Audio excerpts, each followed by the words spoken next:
धन्यवाद साथियों, आप सब यहाँ पर आए। सबसे पहले तो आप जानते हैं कि कल शाम को कर्नाटक राज्य में प्रचार समाप्त हुआ है और कल यानी 10 तारीख को वहाँ पर मतदान है। कर्नाटक में जो इलेक्शन कैंपेन हुआ और जो रुझान सामने आ रहे हैं उसे देखकर स्पष्ट है कि वहाँ जनता बदलाव चाहती है और वहाँ की भाजपा सरकार भ्रष्टाचार में पूरी तरह लिप्त थी और हमारी पार्टी का नेताओं का जो धुआंधार प्रचार हुआ उसको देखकर ये बात बिल्कुल क्लियर है कि वहाँ कांग्रेस पार्टी 13 तारीख को जब मतगणना होगी तो बहुत भारी बहुमत के साथ वहाँ पे सरकार हम लोग बनाएंगे। कर्नाटक के चुनाव बहुत महत्वपूर्ण है क्योंकि यहाँ पर एक तरह से डायरेक्ट फाइट भाजपा कांग्रेस की है और बीजेपी ने पूरी ताकत के साथ वहाँ कैंपेन किया। प्रधानमंत्री, गृह मंत्री, सब नेता छोटे बड़े वहाँ गए, लेकिन जो मुद्दे थे उसको कांग्रेस ने उठाया और मैं समझता हूं कि वहां पर अब तक का जो बहुमत हमको नहीं मिला उससे ज्यादा बहुमत कांग्रेस पार्टी को कर्नाटक में मिलेगा। इस प्रचार में, इलेक्शन कैंपेन में जिस प्रकार के शब्दों का प्रयोग हुआ और खासकर हमारे राष्ट्रीय अध्यक्ष खारगे साहब के को धमकी दी गई उनको, उनके परिवार को जान से मारने की, उस पर भी केंद्र सरकार, राज्य सरकार ने कोई पुख्ता कदम नहीं उठाए। तो ये एक निम्न स्तर की राजनीति है और इसका हम सबको खंडन करना चाहिए। मैं कड़े शब्दों में इस प्रकार की वारदातों की निंदा करता हूं और उम्मीद करता था कि भाजपा के लोग इस प्रकार का पक्षपात रवैया नहीं अपनाएंगे। और खारगे साहब जी को जो धमकी मिली वो एक तरह से बौखलाहट का परिचय था। साथियों, आप ये भी जानते हैं कि एक बात तो और स्पष्ट हो गई है। सामान्य मुख्यमंत्री जी का भाषण परसों धौलपुर में हुआ और उस भाषण को सुनने के बाद मुझे ऐसा लगता है कि सामान्य मुख्यमंत्री जी की नेता आदरणीय श्रीमती सोनिया गांधी जी नहीं हैं, बल्कि उनकी नेता वसुंधरा राजे सिंधिया जी हैं। उनकी नेता सोनिया गांधी जी नहीं हैं, बल्कि उनकी नेता वसुंधरा राजे सिंधिया जी हैं। और एक तरफ ये कहा जा रहा है कि हमारी सरकार को गिराने का काम भाजपा कर रही थी, दूसरी तरफ कहा जाता है कि सरकार को बचाने का काम वसुंधरा जी कर रही थी। तो ये जो विरोधाभास है इसको समझाना चाहिए। आप कहना क्या चाह रहे हैं ये स्पष्ट कर देना चाहिए। आप सबको मालूम है, सरकार बनने के बाद मैं प्रदेश का उप मुख्यमंत्री था, प्रदेश अध्यक्ष था और 2020 में देशद्रोह, राष्ट्रद्रोह के मुकदमे में मेरे पर कार्रवाई करने की कोशिश की गई थी। अनेक ऐसे प्रकरण हुए और हम सब लोग, और मैं स्पष्ट करना चाहता हूं कि मैं और हमारे कुछ साथी सरकार में नेतृत्व परिवर्तन चाहते थे। अपनी बात को लेकर हम दिल्ली भी गए और अपनी बातों को रखा। उसके बाद अखिल भारतीय कांग्रेस कमेटी ने लगातार चर्चाएं हुई और आज वो दुनिया में नहीं है, स्वर्गीय अहमद पटेल साहब, लेकिन उनके माध्यम से सब नेताओं से मुलाकात हुई और एक कमेटी का गठन हुआ, एआईसीसी ने किया। उसमें माखन साहब, वेणुगोपाल जी और अहमद पटेल जी सदस्य थे और उस कमेटी का एक काम था। और कमेटी जब गठन हुआ उस समय हम सबकी बात सुनकर हमारी बातों को एक्सेप्ट किया गया और एक रोड मैप तैयार किया गया। बहुत सारी बातें उसमें थी, मैं उसका उल्लेख नहीं करूंगा, लेकिन कमेटी का गठन हुआ और उसके बाद से हम सब ने, चाहे वो राज्यसभा के चुनाव हो, चाहे विधानसभा में मतदान हो, पार्टी का प्रचार हो, कांग्रेस को मजबूत और ताकतवर बनाने के लिए हम सभी साथियों ने जी जान से कोशिश की और मेहनत की और 2.5 साल का जो कार्यकाल निकला वो इस बात का प्रतीक है। अनुशासन तोड़ने का काम कभी भी किसी ने नहीं किया। मुझे बहुत कुछ कहा गया, कोरोना, गद्दार, निकम्मा आदि, और जो ये आरोप परसों लगाए गए, ये 2.5 साल से मैं आरोप सुन रहा था, लेकिन हम अपनी पार्टी को और सरकार की छवि को नुकसान नहीं पहुंचाना चाहते थे। इसीलिए मुझे लगा कि जो प्रकार का भाषण दिया गया, मैंने पहली बार देखा कि अपनी सरकार को, अपने ही विधायकों को, अपने नेताओं को बेइज्जत और बदनाम करने का काम हो रहा है। कांग्रेस के विधायकों को तो बदनाम करने का काम हो रहा है और भाजपा के नेताओं का गुणगान हो रहा है। ये समझ से परे है। इस प्रकार का जो काम हुआ वो बड़ा गलत है। और हम सब लोग जो दिल्ली में गए थे अपनी बात को रखने के लिए, किन लोगों पर आरोप लगाए जा रहे हैं? ऐसे लोग जो पब्लिक लाइफ में 30, 40, 45 साल से हैं। 3 दिन पहले मैं बाड़मेर में था। सम्मानीय हेमाराम जी 1980 से विधायक, उनकी क्या छवि है, मतदाता, पब्लिक, उनके क्षेत्र के लोग उनको अच्छी तरह जानते हैं, उनकी क्या क्रेडिबिलिटी है और क्या पब्लिक लाइफ में उनका अब तक का इतिहास रहा। ओला साहब, जिनके स्वर्गीय पिताजी 1957 से चुनाव लड़ रहे हैं, बड़े बड़े पदों पर रहे, और हेमाराम जी ने तो अपने नौजवान बेटे की मौत में और याद में एक छात्रावास बनाया है। 100 करोड़ की जमीन तो उनकी बाड़मेर में, निजी जमीन को उन्होंने दान किया समाज के लिए, लोगों के लिए। पैसा इकट्ठा कर 22 करोड़ का हॉस्टल बनाया 150 बच्चों के लिए, गरीब बच्चों के पढ़ने के लिए। इन सब लोगों पर इस प्रकार के आरोप लगा देना मैं समझता हूं बहुत गलत है, बहुत निंदनीय है, और मैं सिरे से इन बेबुनियाद और झूठे आरोपों को नकारता हूं। बहुत से साथियों को मंत्री बनाया इस सरकार के अंदर, बड़े बड़े पद दिए गए, कोई चेयरमैन है, कोई कॉर्पोरेशन में मेंबर है, कोई पार्टी के पदों पर बैठे हैं। 3 साल हो गए।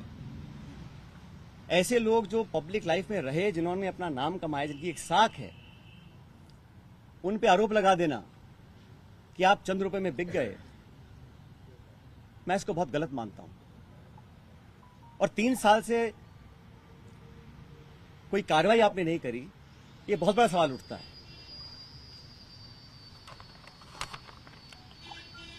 साथियों, हम दिल्ली में गए, अपनी बात को रखा, और उसके बाद सारे तथ्यों को संज्ञान में लेने के बाद हमारी अध्यक्षा सोनिया गांधी जी ने 25 सितंबर को सम्मानीय माखन साहब और सम्मानीय खड़गे जी को जयपुर भेजा था। आप सब जानते हैं वो विधायकों की मीटिंग हो ही नहीं पाई। सोनिया गांधी हमारी पार्टी के अध्यक्ष थी उस समय।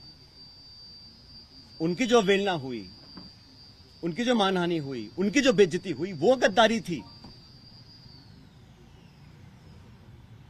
इतने सारे विधायक, 20, 30, 40, पता नहीं कितने विधायकों को उनकी इच्छा के खिलाफ इस्तीफा दिलवाया गया, अपनी सरकार को संकट में खड़ा करा गया। बहुत से लोग आरोप लगाते हैं कि मोदी और शाह के कहने पर इस्तीफे दिलवा दिए गए। अब ये बात मुझे बोले और मैं जाके मंच पे इस बात को बोलूं, ये शोभा देता है क्या? तो मुझे लगता है कि अब तक जो हुआ उस घटनाक्रम में वो उस बात को दिखलाता है अनुशासनहीनता किसने करी, पार्टी का डिसिप्लिन किसने तोड़ा, और सही मायने में संगठन को और सरकार को कौन मजबूत कर रहा है, कौन कमजोर कर रहा है। और अपने नेताओं को खुश करने के लिए बहुत सारे लोग तरह तरह की बातें करते हैं। कोई किसी की चुगली करता है, किसी की चुगली करता है। मुझे बहुत सारे लोग आके बहुत सारी बातें बोलते हैं कि यहाँ हजारों करोड़ का घोटाला हो गया, यहाँ ये स्कैम हो गया। इन्हीं बातों को मैं मंच पर आकर इनका बखान करूं, ये शोभा नहीं देता, ये गंभीर राजनीति का परिचय नहीं है।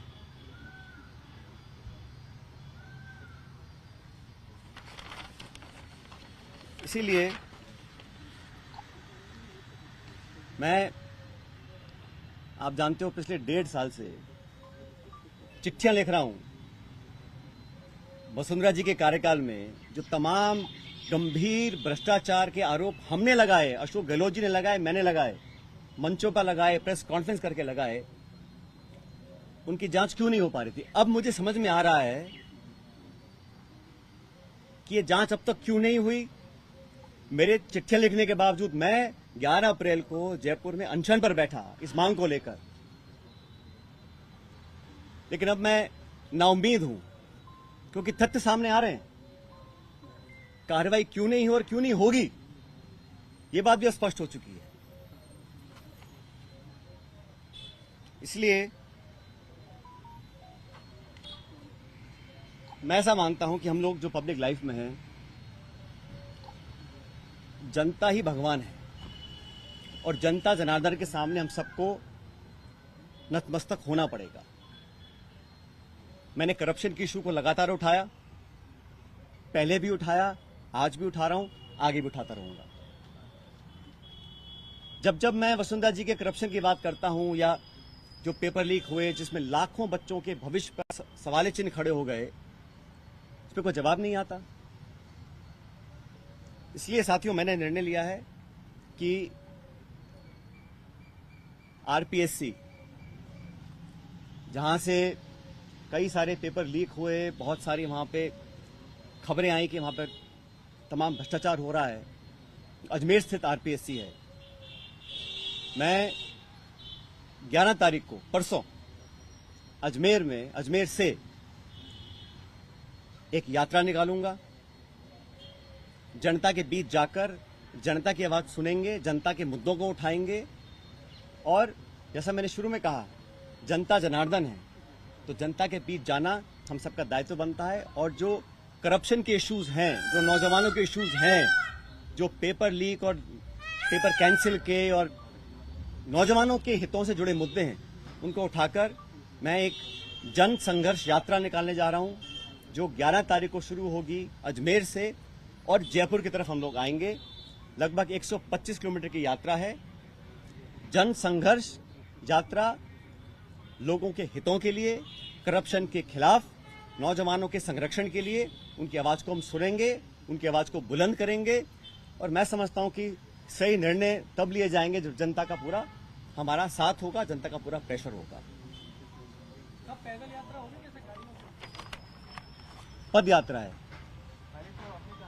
जन संघर्ष पद यात्रा 11 मई को मैं अजमेर से शुरू करूंगा और हम जयपुर आएंगे।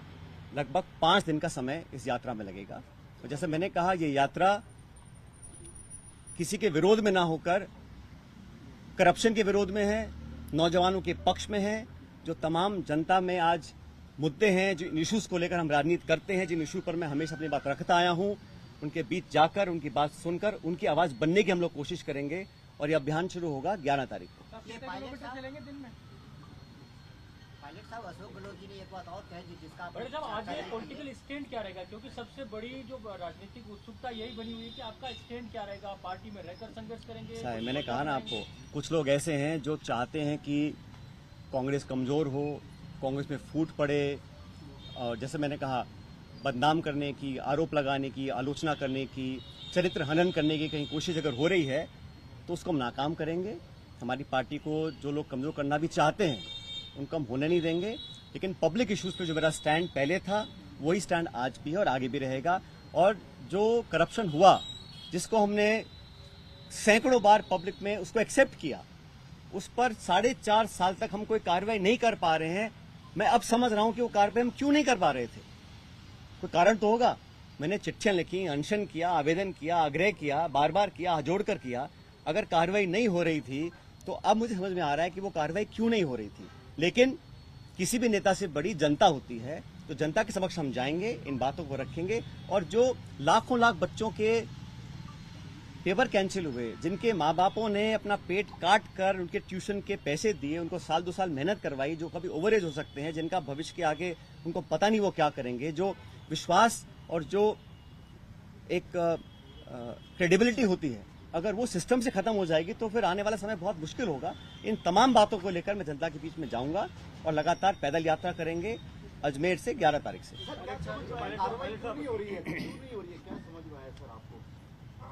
मैंने कहा ना, मैंने जो धौलपुर का भाषण सुना माननीय मुख्यमंत्री जी का, उसको सुनने के बाद अब मैं समझ गया हूं कि वो कार्रवाई अब तक क्यों नहीं हुई और मेरे तमाम आग्रह करने के बाद भी क्यों नहीं हो रही। मैं समझ गया क्यों नहीं हो रही है। वो कह रहा हूं मैं आपको।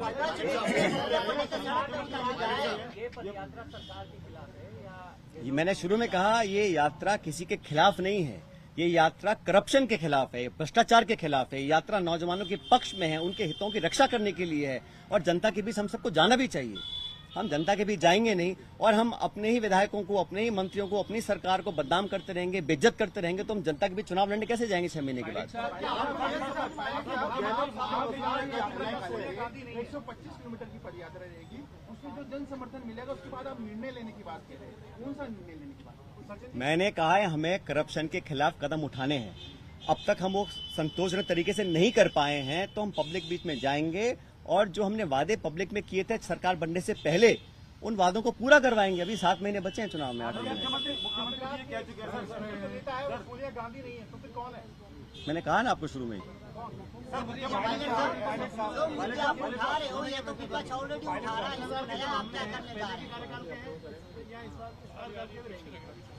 भाई करप्शन तो कहीं पर भी हो उसके विरुद्ध हम, चाहे वो कांग्रेस पार्टी हो, हमारी सरकार हो, हम तो खुद ही कह चुके हैं कि हमारी 0 टॉलरेंस है करप्शन के खिलाफ, तो उस पर हमें खरा उतरना है। और जो मुद्दे संज्ञान में आए थे, मैंने पूरा लिस्ट पिछली बार आपको किया था, उनमें से कहीं कहाँ कार्रवाई हुई है?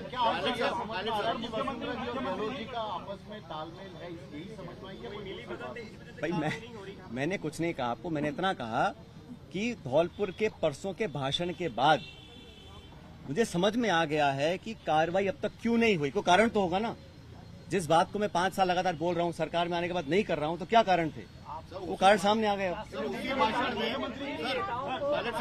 उसी भाषण में मुख्यमंत्री ने कहा कि एआईसीसी से पैसा दिलवा देंगे। उसी भाषण में मुख्यमंत्री ने कहा। इसका जब ऐसा है, मैंने आपको शुरू में कहा कि मैं किसी पे आरोप लगा दूं कि इसने 1000 करोड़ खा गया, 10,000 करोड़ खा गया, 1 लाख करोड़ खा गया, उसका कोई मतलब नहीं है। पब्लिक लाइफ में अगर तथ्य प्रमाण किसी के पास हैं तो कार्रवाई कर देनी चाहिए थी, अब तक क्यों नहीं करी? और ये जो पैसे की बात है, जिन लोगों का पूरा राजनीतिक जीवन सिर्फ पैसे के दम पर पनपा हो, शायद उनको हर चीज में पैसा नोट दिखाई देता है। ऐसा नहीं है, पब्लिक जज्बात भी कुछ होते हैं, पब्लिक वोट भी कुछ होती है, पब्लिक इमेज भी कुछ होती है। जिन लोगों की राजनीति सिर्फ पैसे के दम पर चलती आई हो, उनको हर चीज में अगर पैसा दिखता है, उसका मेरे पास कोई जवाब नहीं है। मुख्यमंत्री कह रहे हैं कि उनके पास सबूत भी हैं, ये जो पैसा लिया गया है। और मैं 3 साल से बातों को सुन रहा हूँ। मैंने बार बार कहा है कि करप्शन के खिलाफ हम सबको लड़ना है। अगर किसी पे कार्रवाई करनी तो कर देनी चाहिए थी, इंतजार किस बात का है? और जिन लोगों पे आरोप लगा रहे हैं, समझना चाहिए उनकी 30, 40, 50 साल की राजनीति है। हम भी बड़े बड़े पदों पर रहे हैं, केंद्र में रहे हैं, राज्य में रहे हैं, निर्वाचित रहे हैं, पब्लिक के सामने काम किया है। अगर कोई उंगली उठा सकता है बता दे हमारे को। इस तरह के आरोप लगाने से, सुनिए मेरी बात, इस तरह के आरोप लगाने से कोई किसी का लाभ नहीं होने वाला है। आरोप तो मैं भी लगा सकता हूं, जबान खोलने में क्या दिक्कत है किसी को, लेकिन हम संयमित रहे। तमाम गालियां खाने के बाद भी हमने पार्टी का अनुशासन नहीं तोड़ा, आज भी नहीं तोड़ रहे हैं। हम चाहते हैं कि हम पब्लिक की बात को उठाते रहें, सच्चाई के लिए लड़ते रहें, युवाओं की बातों को रखें। आरोप लगाना बड़ा आसान होता है, लेकिन पब्लिक को जवाब देना बड़ा मुश्किल होता है। एआईसीसी का नाम लिया गया सर, एआईसीसी का नाम लिया गया है, आपको नहीं लगता कि वहां से भी खंडन होना चाहिए? अरे मैं कह रहा हूं, किसी को किसी भी करप्शन के चार्ज कहीं किसी पर भी हो, अगर तथ्य हो तो कार्रवाई कर देनी चाहिए। अब तक क्यों नहीं करी कार्रवाई किसी ने भी? ये आरोप लगाना, सुनिए मेरी बात,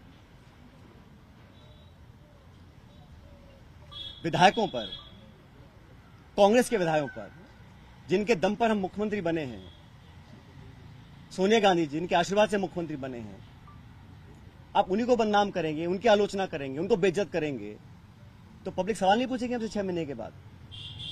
इस प्रकार के निराधार आरोप लगाना कोई बहुत गंभीर राजनीति का परिचय नहीं है। सर आपने मानहानि का दावा करें, इसका मानहानि का क्या करें? दर्ज करवाओगे क्या गलों के खिलाफ? मैं कह रहा हूं ना, एक तो आरोप लगा रहे हैं कि भाजपा सरकार गिरा रही थी, दूसरी बात कह रहे हैं कि वसुंधरा सरकार बचा रही थी। तो मैं समझ नहीं, बोलना क्या चाह रहे हैं? कौन गिरा रहा था, कौन बचा रहा था? हमारा सब समझौता दिल्ली में हो गया, कमेटी ने निर्णय ले लिया, हम सब समझौते के बाद जयपुर आए, सदन में पेश हुए, हम सब ने एक स्वर से अपनी सरकार का समर्थन किया। हर मतदान कांग्रेस के पक्ष में किया, राज्यसभा का चुनाव हो, मध्य विभाजन हो, हर जगह 2.5 साल से हम सब लोगों ने अपनी कथनी करने में कोई फर्क नहीं रखा। मैं तमाम अपनी आलोचना सुनने के बाद जो मुझे कहा आप सब जानते हैं। मैं भी तर्क दे सकता था, जवाब दे सकता था, लेकिन मैंने शासन में रहा, मुझे पार्टी की चिंता है, सरकार की चिंता है, इसलिए मैंने बोला नहीं। लेकिन इस प्रकार के पब्लिक प्लेटफॉर्म पर आकर अगर कोई किसी का चरित्र हनन करेगा तो उसका जवाब तो जनता को देना ही पड़ेगा। क्या आपको पार्टी छोड़ने के लिए मजबूर किया जा रहा है? मैं यात्रा निकाल रहा हूं पब्लिक इश्यूज को लेकर, और मैंने कहा ना, अगर कोई चाहता है कि कांग्रेस को कमजोर करने की कोशिश करेगा तो उस कोशिश को हम नाकाम करेंगे।